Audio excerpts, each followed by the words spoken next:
Hello there.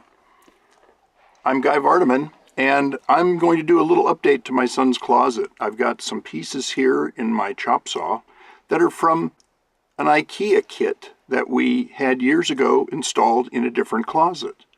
They need to be cut down in order to fit in my son's closet, so I'm going to give it a shot here with the chop saw.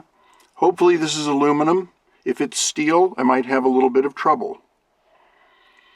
All right, let's see how it goes. I've got the sound muted because this thing was pretty loud when it was cutting.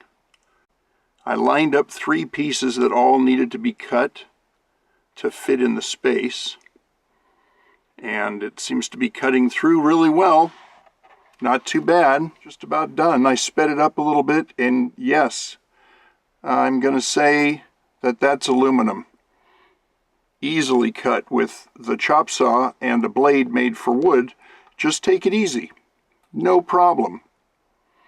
Okay, then I've got to put a little hole in the end of it for a cap that'll accept the foot that gets screwed into the top or the bottom.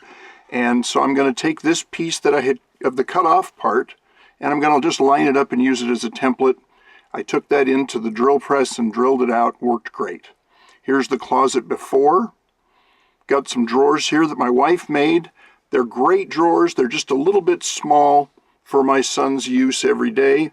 We're going to add in some more larger drawers against the back wall there. We're going to take out that middle shelf, so the new bars are going to go up to that top shelf and support a higher closet clothing rod and a couple of drawers and maybe a shelf. We'll see what we've got, what will fit, what seems to work nicely.